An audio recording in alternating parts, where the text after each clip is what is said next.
Olá pessoal, essa é mais uma aula sobre identidade. Nós estamos trabalhando sobre os fundamentos da identidade pessoal e falamos sobre alguns marcadores, algumas coisas que marcam, algumas coisas que são fundamentais na formação da nossa identidade, né? São os marcadores de identidade tradicionais, ou seja, 11 coisas aí que são essenciais na formação da identidade de uma pessoa. Nós falamos, em primeiro lugar, sobre raça, etnia e nacionalidade e, em segundo lugar, sobre cultura. Damos continuidade, então, falando sobre gênero e sexualidade, o seu gênero e a sua sexualidade. Qual a importância do meu gênero para a minha sexualidade? Eu tenho certeza de que a minha masculinidade determina muito do meu comportamento, além de afetar as expectativas das pessoas ao meu redor sobre como eu me visto, como eu ajo, ou as oportunidades que eu tenho aproveitado ou não, os papéis que eu desempenho. Tudo isso, meu gênero, a minha sexualidade, certamente influenciam ou se tornam coisas importantes. A maioria de nós consideraria nosso gênero fundamental para quem somos e também consideraríamos a nossa masculinidade ou feminilidade um dado adquirido.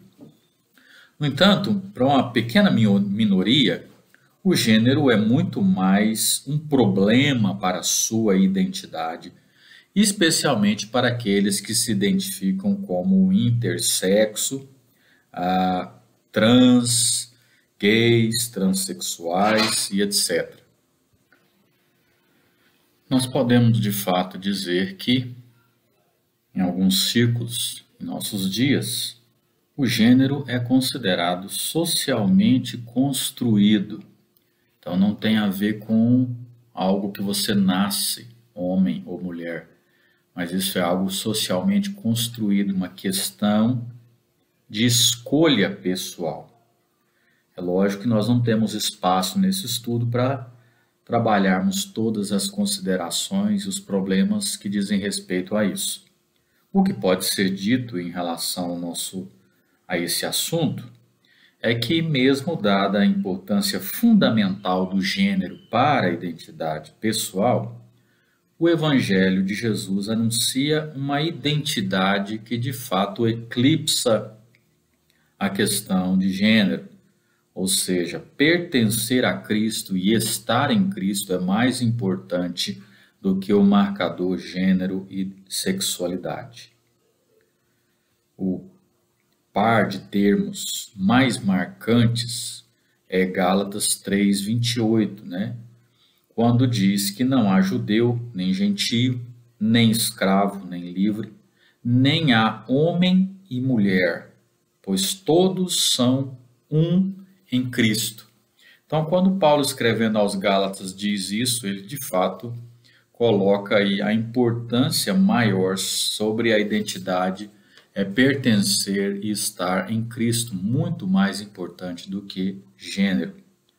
Então, resumidamente, quando se trata de identidade pessoal, estar em Cristo supera até mesmo ser homem ou mulher, ou qualquer outro gênero que você acredite ter. Não quer dizer que estar em Cristo remove a nossa masculinidade ou a nossa feminilidade. Em vez disso, a forma como nós expressamos ser homem ou mulher, o homem ou mulher que nos tornamos, será radicalmente diferente quando nós encontramos a nossa identidade em Cristo. E a sexualidade humana? Qual a importância da sua sexualidade para a sua identidade pessoal? Para a maioria das pessoas que se sentem atraídas pelo sexo oposto, heterossexuais, provavelmente não será uma das primeiras coisas que elas vão dizer sobre si mesmas. Pensando sobre identidade, a pessoa vai dizer, eu sou homem. Não é a primeira coisa que ela dirá, eu sou mulher. Mas para aquelas pessoas que se identificam como sendo atraídos pelo mesmo sexo, a sua homossexualidade está no topo das suas cabeças quando elas pensam sobre si mesmas. Então, de fato, para muitos gays e lésbicas, a sua sexualidade é de vital importância para para a sua identidade.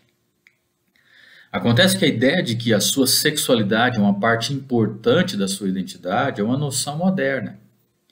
Você pode saber ou ler sobre isso quando nós ficamos sabendo que só em 1870 é que as pessoas começaram a ser rotuladas como homossexuais, né? É o Michel Foucault que rastreou o primeiro uso no artigo publicado em 1870. Então, embora o comportamento homossexual fosse amplamente conhecido no mundo antigo, desde a época antes de Cristo, ele era considerado em termos de comportamento sexual e não em termos de orientação sexual, como nós vemos nos nossos dias. Para os nossos propósitos, em termos da teologia bíblica, embora importante, a sua sexualidade não é tão importante para a sua identidade pessoal. Mateus 19:12, Jesus se refere àqueles que não fazem sexo por um motivo ou por outro. Ele diz: há eunucos que nasceram assim, e há eunucos que foram feitos eunucos por outras pessoas, e há aqueles que optam por viver como eunucos por causa do reino dos céus. Essa era uma visão radical no primeiro século.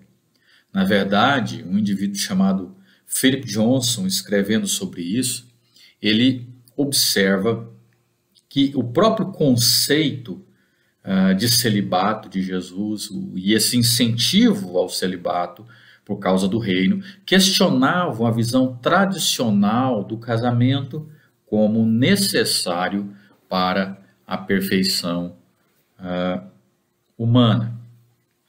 Então, Jesus menciona, além disso, que não haverá casamento no reino vindouro. Então, na visão da Bíblia, você não é a sua sexualidade. Você não é a sua sexualidade. Existe algo mais fundamental para a sua identidade. Embora a sexualidade ou gênero seja um marcador importante para construir quem você não é fundamental, ok? É interessante sobre isso que em 14 de fevereiro de 2014, o Facebook fez um seguinte anúncio. Quando você vem ao Facebook para se conectar com as pessoas, causas e organizações que você gosta, queremos que você se sinta confortável sendo você mesmo. Uma parte importante disso é a expressão de gênero, especialmente quando se estende além das definições de apenas masculino ou feminino. Portanto, hoje temos orgulho de oferecer uma nova opção de gênero personalizado para ajudá-lo a expressar melhor sua própria identidade no Facebook.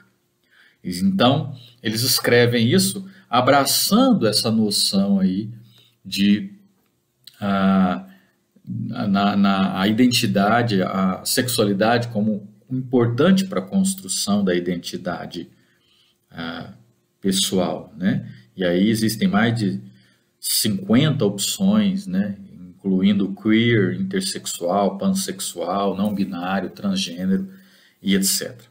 Uma fala interessante é a de Philip Johnson, que eu falei sobre ele, quando ele diz que a sexualidade é intrínseca à humanidade e vital para sua continuação na Terra. De fato, se forem só homens e forem só mulheres, não há possibilidade de continuação. A sua própria preciosidade o deixa vulnerável a abusos, mas é limitado a essa vida, como Jesus indica em sua refutação da descrença dos saduceus na ressurreição. No céu, a procriação será desnecessária e inadequada, enquanto o amor será aperfeiçoado em todos os relacionamentos. Então, embora não trate agora sobre essa questão da sexualidade, o que é basicamente importante nós entendermos é, como eu disse anteriormente, que existem coisas mais fundamentais. Então, apesar de hoje, nos nossos dias, das pessoas colocarem a sua sexualidade no centro, ou tudo que as identifica tem a ver com a questão de sexualidade, existem vários outros marcadores, né, que são muito mais importantes do que a questão da sexualidade. Um quarto marcador é a questão física, a questão mental, por exemplo. Então, quão importante para mim a identidade É a minha capacidade física e mental. Quão importante para a construção de quem você é a sua capacidade física e mental. Sem dúvida é muito importante, é um marcador importante. Tanto a questões físicas quanto questões mentais, elas certamente elas afetam as oportunidades disponíveis para nós, afetam o nosso lugar dentro da sociedade, mas como uma pessoa sã, não é algo que a gente muitas vezes pensa com muita frequência. Por outro lado, as pessoas com deficiência, muitas vezes elas consideram essas questões como uma grande parte da sua identidade e certamente por um bom motivo. Muitas vezes é uma das primeiras coisas que as pessoas notam sobre as outras é a deficiência, né? Pode ser uma das coisas sobre as quais elas são questionadas ao se apresentarem. Por que você está assim? Por que você se encontra nessa situação? E, infelizmente, muitas pessoas são lembradas de sua deficiência por sua falta de aceitação na sociedade.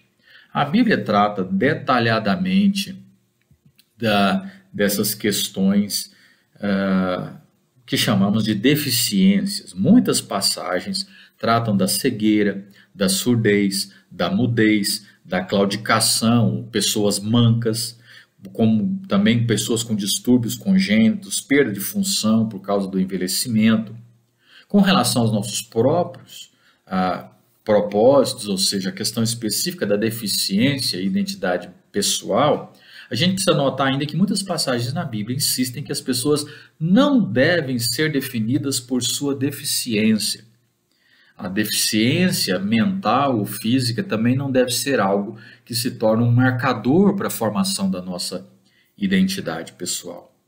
Se no mundo antigo a deficiência geralmente atribuía a alguém um status inferior na sociedade, Paulo insiste nesse texto que você pode ler, 1 Coríntios 1, 27 e 28, que Deus escolheu as coisas fracas do mundo para envergonhar as fortes. Deus escolheu as coisas humildes deste mundo e as coisas desprezadas e as coisas que não são para anular as coisas que são. Essa passagem não pode passar despercebida. O fato de que Deus nos salva por meio da palavra aparentemente fraca da cruz indica que ele não faz caso do que o mundo considera sábio e poderoso, porque nós fomos salvos por algo que é loucura, né? A crucificação, a morte na cruz. Temos vários outros exemplos aqui nas Escrituras, onde vemos que Deus tem uma visão diferente do lugar dos deficientes na sociedade. Por exemplo, as boas-vindas do rei Davi a Mefibosete, que o único filho sobrevivente de Jonas, quando Davi o recebe à sua mesa, embora ele fosse coxo de ambos os pés. Leia depois 2 Samuel capítulo 9, verso 13. A insistência de Jesus de que os seus seguidores, aquilo que os seus seguidores fazem pelo menor deles é determinante no julgamento final. E essa convicção de Paulo de que no corpo de Cristo Deus dá maior honra às partes que faltam, isso mostra, isso é exemplo que Deus tem uma visão diferente dos deficientes na sociedade. De maneira que poderíamos falar, resumidamente, que as pessoas com deficiência não são definidas por suas limitações físicas ou mentais aos olhos de Deus.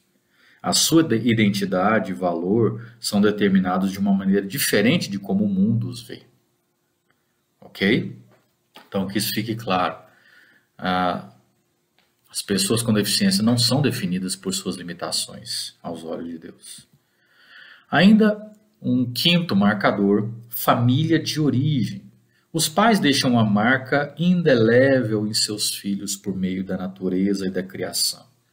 E quanto a você, quão importante é a família na qual você cresceu para a formação de quem você é hoje? Isso define você? Qual a importância da família para a identidade de uma pessoa? As famílias certamente desempenham um papel importante na formação da identidade de alguém. Normalmente, os pais dão nomes aos filhos e transmitem a eles muito de sua identidade, especialmente nos primeiros anos. Claro, as crianças crescem, se tornam responsáveis por quem se tornam, mas gostemos ou não, a gente nunca supera completamente a influência formativa de nossas famílias em quem nós somos. A experiência comum de momentos em que fazemos ou dizemos algo que nos lembra a nossa mãe ou nosso pai, muitas vezes é capturada com esses ditos: você é igual ao seu pai, você é igual à sua mãe. Então, sem dúvida, a nossa família tem um grande impacto sobre quem nós somos, sua aparência, os valores e a visão de mundo, junto com a maneira como você fala, anda, come, brinca, trabalha e assim por diante. Então, quem você é substancialmente uma herança de sua família. E esse é o caso em menor ou maior grau, quer você se sinta super conectado ou desconectado dos seus pais, irmãos, avós, tios, tias e primos. Então, todos nós podemos acreditar ou culpar nossas famílias por parte na formação da nossa identidade pessoal. A Bíblia reconhece que as famílias são uma grande fonte crítica e formativa para a identidade pessoal. Tanto no Antigo Testamento quanto no Novo, a família estendida, ao invés da família nuclear, era a estrutura familiar mais comum. Então, as famílias tendiam a incluir não apenas pais e filhos, como a família nuclear, mas também os parentes empregados e hóspedes de longa permanência. A família de Jacó, por exemplo, compreendia de 3 gerações. Então, em ambos os testamentos, esperava-se que pais e mães ensinassem os seus filhos. É como hoje os pais também inevitavelmente modelam em seus filhos uma série de crenças, atitudes e comportamentos. Essa noção de semelhança de família é assumida em muitos pontos nas narrativas bíblicas e na literatura sapiencial, nos provérbios e etc. Um exemplo notável disso é Gênesis capítulo 26, onde Isaac passa sua esposa por sua irmã para sua própria segurança, exatamente como Abraão, seu pai, havia feito. Se você quiser ler Gênesis 26, 7, com Gênesis 12, 13 e 20, 11 a 13. Isaac ilustra esse velho ditado, tal pai, tal filho. Felizmente, Isaac também imita seu pai de maneiras mais positivas, como agindo de acordo com as promessas de Deus, como Abraão havia feito. Na Bíblia e no mundo antigo em geral, os filhos geralmente assumiam as ocupações dos pais. Jesus era filho do carpinteiro e carpinteiro. Na verdade, a suposição por trás das palavras de Jesus em João 5, 17 e 19 é que os filhos seguem seu pai. Quando ele diz, meu pai celestial está trabalhando até hoje e eu também estou trabalhando. Quando ele diz, o filho nada pode fazer por si mesmo, ele só pode fazer o que vê seu pai fazendo, porque tudo que o pai faz, o filho também faz. A Bíblia também reconhece a prevalência de conflitos dentro das famílias. Para considerar apenas alguns desses conflitos, dentro, por exemplo, somente no livro de Gênesis, nós temos Abraão brigando com Ló, como você pode ler aí. Nós temos Sara mandando Agar embora. Nós temos Esaú odiando seu irmão. Nós temos José sendo vendido como escravo por seus irmãos. E para não esquecer, Caim, né, que mata o seu irmão Abel. Então as famílias podem sim ter um lado negro e certamente influenciar a formação da nossa personalidade. No Antigo Testamento, a casa, em hebraico bait, poderia se referir literalmente àqueles que vivem juntos, também podendo se estender a tribos e até mesmo a nações, como na frase casa de Israel, né? Na mesma forma, no Novo Testamento, a palavra grega para família é pátria, que pode se referir a um grupo de pessoas, como em Atos 3, 23, né, na sua descendência, todas as pátrias da terra, todas as famílias da terra sejam abençoadas. Mas casa em grego é oikos, E é a maneira mais comum de se falar sobre família no Novo Testamento. Quando Paulo, por exemplo, menciona regularmente as famílias pelo nome, ele diz: Vós conheceis a casa, oikos, a família de Estéfanas. 1 Coríntios 16, 15. Que o Senhor tenha misericórdia da oikos de Onesíforo, da casa de Onesíforo. 2 Timóteo 1, 16. No Antigo Testamento, a deslealdade para com a família era um pecado muito sério. O quinto dos 10 mandamentos é honrar seu pai e sua mãe. Deuteronômio 21, de 18 a 21, declara que um filho teimoso e rebelde, que não obedece a seu pai e mãe, merece a punição mais severa. O próprio profeta Miqueias lamenta o estado do povo em uma época em que um filho desonra o seu pai, uma filha se levanta contra sua mãe, uma nora contra sua sogra. Então, os inimigos do homem são os membros de sua própria casa. Miqueias 7, 6. Da mesma forma, nas culturas tradicionais grega e romana do primeiro século, os laços de família eram fundamentais. Então, com isso em mente, vários ditos de Jesus parecem bastante radicais em seu cenário original. Por exemplo, se alguém vem a mim e não odeia pai e mãe, esposa e filhos, irmãos e irmãs, sim, até mesmo sua própria vida, tal pessoa não pode ser meu discípulo. É fato que seria um erro considerar tais afirmações num sentido absoluto. A linguagem de odiar aqui os membros da família pode ser uma forma ousada de dizer que nós devemos amar algo mais, né? Ou seja, você não pode amar todas essas coisas mais do que você deve amar a Deus. Em Mateus 10 e 12 e Lucas 14, Jesus fala sobre essa nova lealdade e pertença, né? Essas novas coisas devem ter precedência até mesmo sobre os laços mais próximos, ou seja, os de uma família. Leon Morris, ele falando sobre Jesus, essa frase de Jesus dizendo para odiar os membros da família, ele disse: Jesus não está dizendo que os laços familiares não são importantes, apenas que eles não são os mais importantes.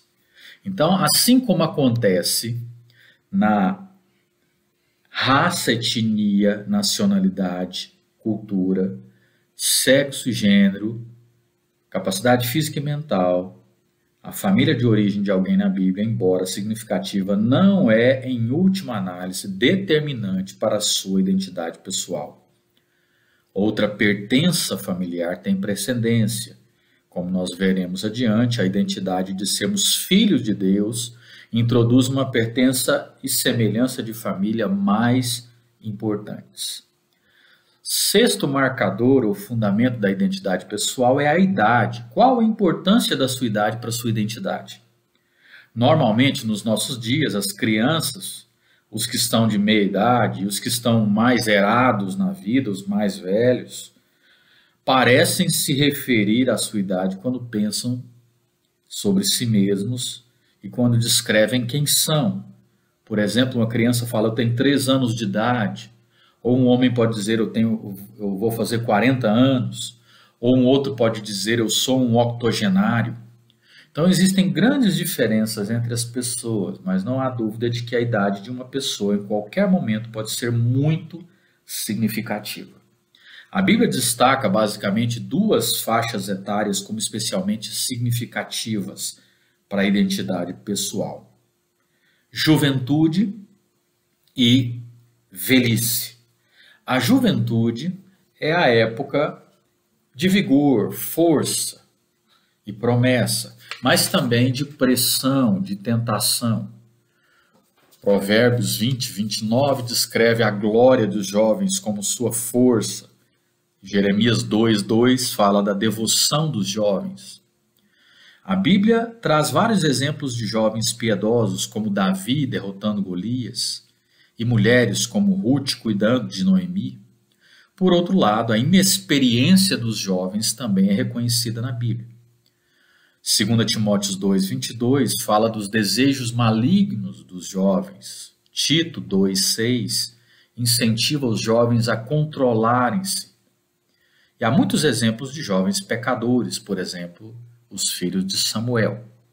A velhice, por outro lado, é vista na Bíblia como uma bênção de Deus. Pode trazer sabedoria e discernimento, mas também leva ao declínio físico, à diminuição da força. Paulo mesmo, escrevendo a segunda carta aos Coríntios, capítulo 4, verso 16, ele observa que exteriormente estamos definhando. Mas ele também apela à sua idade para adicionar autoridade às suas palavras. E em ambos os testamentos, os líderes podem ser descritos como anciãos.